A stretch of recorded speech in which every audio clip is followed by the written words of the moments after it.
बलूचिस्तान टीवी इज़्ज़तमंदी चारों का सलाम। मरूचिगे प्रोग्राम में बलूचिस्तान और बलूचे दूध और रबीदगे प्रोग्राम इन मावजा सईद बोरानजई बलूच शायरो वशुशंदा दावत कुता ताकि मैं प्रोग्राम में शिरकत बकन मावजा सईद बोरानजई बाज बाज वशत के من تورنجه मावजा शे में नतवारिन मा लूटन के गोशमा या गपुत्रानी बीबीत मुसाहिबे व इंटरव्यू बीबीत تا بلوچستان محلوب چه بلوچ دو دو رویده که باره از سرپد ببید تو بیشتر بزن نی وجه شما وقتی دوستا چی پیسر وقتی زنده باره چیزی می گران کدری چارو کام بگوشید جیو من پهروا شماسه بودم هنوگی نام ایران شهرم بله بلوچی نامی پهروید پهرو 2-3 کیلومتر یک آبادی ہے نام سورابی که می محلوک مردمان هم بودن اشتگند من 1343 ایرانی ها بزن 1964 میلادی ها سوراب آبادی بودگان منی تعلیم همو پهروا بوده و یا بحری هم زاهدانا پیسر شیک موتی تعلیم بزن دبیرستان خلاص بکناینا من دستگیر بودم اول انقلاب بوده انقلاب اول سرام بوده که باز این سیاسی چستویری بوده و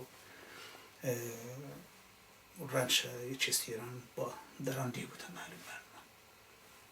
مهربانی جان بلوچستان محلوب بهدی که چسبید ایران حکومت بلوچ اکنات سیاسی دراهی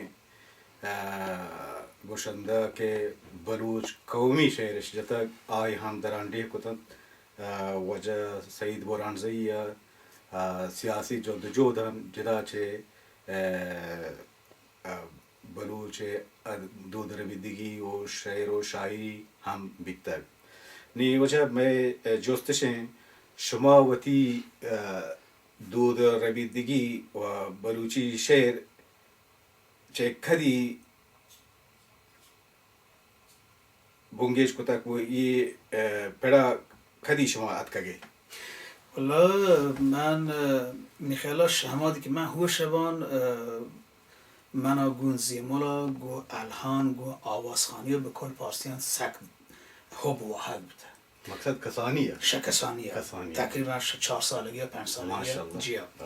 و من یادم که 2 سال پیسرش ایران انقلابا یک الهان چکاسی من می اسکولا بزن مدرسه راهنمای ده خدا و که می معلم و دبیر واجه عبدالحکیم سیدزاده که هنو آمریکا نشته هم یکیش همه دیوان کازیانت پارسی زبانا من فارسی الهان اول بودم بلوچی دوم بودم و لحظه تئاتر بزنفیت هم ما جورین تو و گوازی کرده و پدا هم من بلوچ دود روبیدگی خاص کار ایران شهر گوشن سالن شیر خورشیدا که گو بیمارستان بزن نادرا جاها سک نزدیکن هموده هم ما را تئاتر بوده من یکیش همه تئاتر لیب کنوکان بودگم و بعد هم وقتی که من پارسی الهان اول بودن یعنی من چکاس کتت من بردش اردو رامسر شاه زمانه دا جیو که ودا رامسر یک شهری هموده که دریایند زرند کسبین سین و بازینش بلوچان گو مخورتن که شاه بلوچان 2-3 نفری هم دا سویدن هم نشتگند برحال زیمول بحرش منی خونه بحرش منی وجوده و بی زیمولا حقیقتا منشون اگر زیمول مبوتی الهان مبوتی من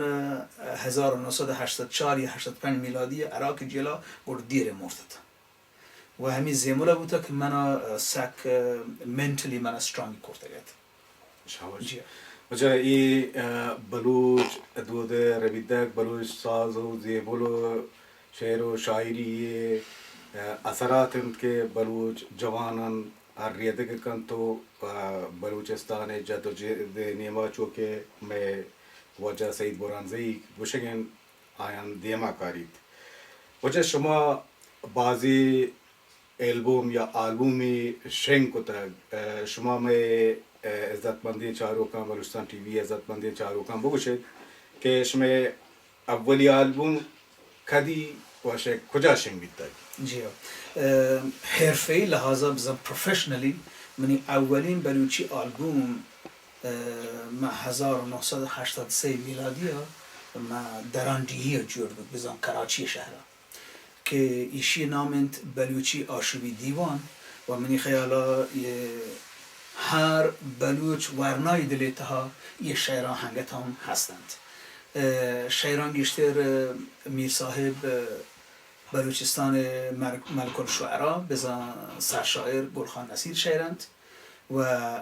به همین خاطر هم محلوک مردمانا سک دوست بوده خاص کار بلوچ ورنایانا که تملوچی بازدین شاعران به قول انگلیزان great hit بوده چوش که بیا او منی میریم بلوچ یا که بیای براسن شعر بندین که منی اولین بلوچی شاعرند منی جنده شاعریند و بیای براسن شعر بندین هنچو کامیاب و مشهور بوده که گشتی وحدی که من یوتیوب سیل کنان مشکی آرتیست که شد تربتن یا شد پنجگورند همی بیای براسن شعراشان پدا وانتگ جا شان دوست بوده چی بجه؟ شما زیتا هم یک آلبومی شنگ کتا همین چون وقت پیش که آج جسته بکنین شبه دلپسندی شاعرواری کہیں تو آئی دلیل چی هند؟ من یه جسته همگرینچی بارواشی بوشن که بیبر رند یک سکی نامدارین شاری بوده بیبر گوشید شیران باشند و موهری دعواگرند